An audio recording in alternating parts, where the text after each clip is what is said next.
পৃথিবীতে সেই জাতীয় সংবিধান তৈরি করা উচিত যেখানে প্রত্যেকে একসাথে থাকতে পারে, যেখানে সমস্ত ধর্মের মানুষ, সমস্ত বর্ণের ও জাতির মানুষ সমান, যেখানে কোনো ধর্ম, বর্ণ, জাতপাত, উঁচু নিচু ভেদাভেদ থাকবে না। কেন আমরা প্রকৃতি থেকে এই সমস্ত শিক্ষা গ্রহণ করি না? প্রকৃতির সংবিধানের মতো সংবিধান কেন প্রয়োগ করা হয় না?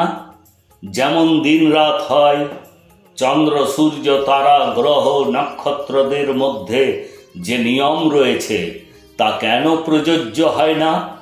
আমরা সকলেই কেবলমাত্র আমাদের নিজেদের সমস্যাগুলি নিয়ে চিন্তিত, কিন্তু সকল সমস্যার সমাধান আমাদের কাছেই আছে। তবু কেন তার উপর আমরা ভরসা করি না? প্রত্যেকেই জানেন এসবের কারণ কি? কারণ সবাই শিক্ষিত ও বুদ্ধিমান। প্রকৃতির থাকা নিয়ম নীতি সিস্টেম সারা বিশ্বের সকলকে একসাথে বসে চিন্তা ভাবনা করে সমাধান করা উচিত, যাতে করে প্রত্যেকের জন্য একটি ভালো প্রকৃতিভিত্তিক সংবিধান থাকে। প্রকৃতির কোনো মালিকানা নেই। আজ সংবিধান, রাজনৈতিক দল সব কিছুই হলো মনুষ্য নির্মিত। মনুষ্য নির্মিত সব কিছু পৃথিবী থেকে অপসারণ করতে হবে। আমি আজও সবাইকে একসাথে নিয়ে চলি, সবাইকে সাথে নিয়ে কঠোর পরিশ্রম করে উপার্জন করি। আমি কখনো কারো কাছ থেকে কোনো টাকা নিই না। আমার একটি গ্রুপ আছে এবং আমরা সকলেই একসাথে কাজ করি এবং নিজেদের খাবার নিজেরাই জোগাড় করি। একইভাবে প্রত্যেকের একসাথে আওয়াজ তোলা উচিত। যা সকলের জন্মগত অধিকার তা সকলের পাওয়া উচিত। কয়েক লক্ষ বছর আগে কোথাও কোনো ব্যক্তি মালিকানার অধিকার ছিল না।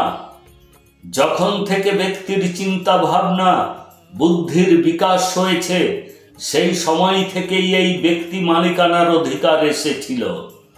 সমস্যাগুলির সমাধান করার জন্য সকলকে মহাকাশের দিকে তাকিয়ে লক্ষ্য রাখতে হবে যে সেখানে কি ঘটছে। সেখানেও সংবিধান রয়েছে, যা দেখা যায়, কথা বলে।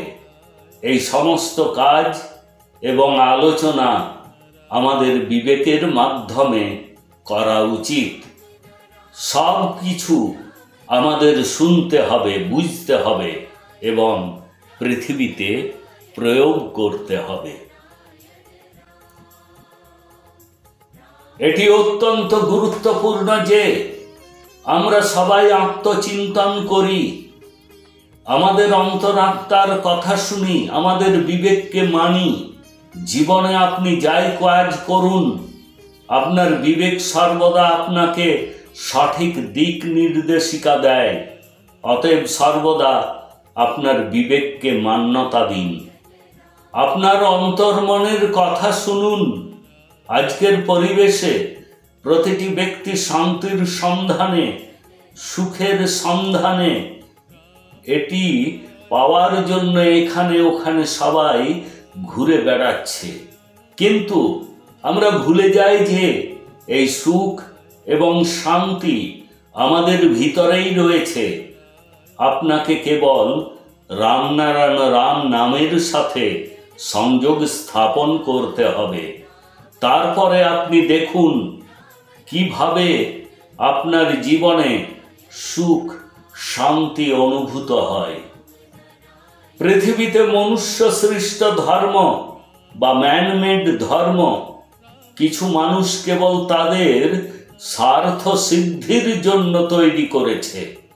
ধর্মের যত রক্ষক, বর্ণনাকারী রয়েছেন, তারা কি মৃত্যুর পরে এসে আপনাকে জিজ্ঞাসা করেন যে আপনি কেমন আছেন? পৃথিবীতে প্রায় 400টি ধর্ম মানা হয়ে থাকে।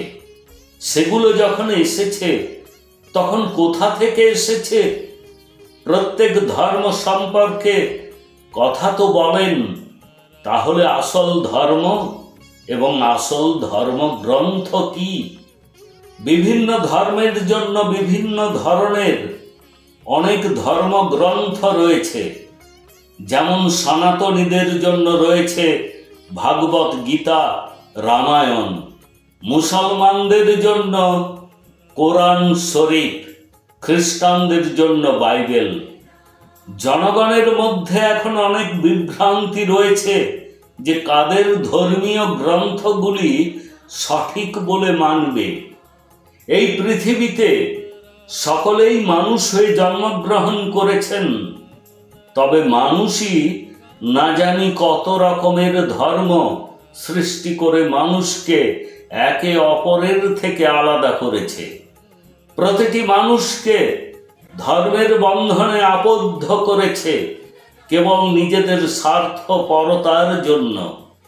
তবে আমাদের মহাগুরু বালক ব্রহ্মচারী মহারাজ বলেছেন যে সর্বোত্তম ধর্ম হল মহাকাশ, যা থেকে এই পৃথিবীতে সব কিছু উদ্ভব হয়েছে, এবং সবচেয়ে বড় ধর্মগ্রন্থ হল রাম নারায়ণ রাম।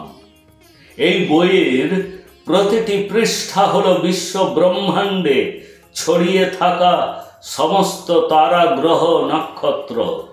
এই পৃথিবীতে প্রায় 800 কোটি মানুষ রয়েছে। তাদের সকলের শরীর এই ধর্মগ্রন্থ অর্থাৎ রাম নারায়ণ রাম থেকে গঠিত। এতে পঞ্চভূত রয়েছে।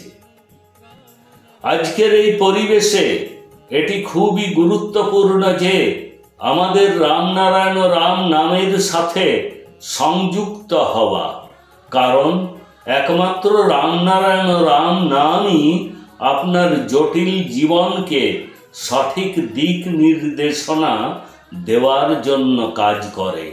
যখন কোনো ব্যক্তি রামনারায়ণ রাম নামে সংযোগ স্থাপন করেন, তখন তিনি জীবনে এক নতুন দৃষ্টিভঙ্গি পান, আর সেই নতুন দৃষ্টিভঙ্গি এক নতুন শক্তি দেয় এবং জীবনকে সফল করে তোলে।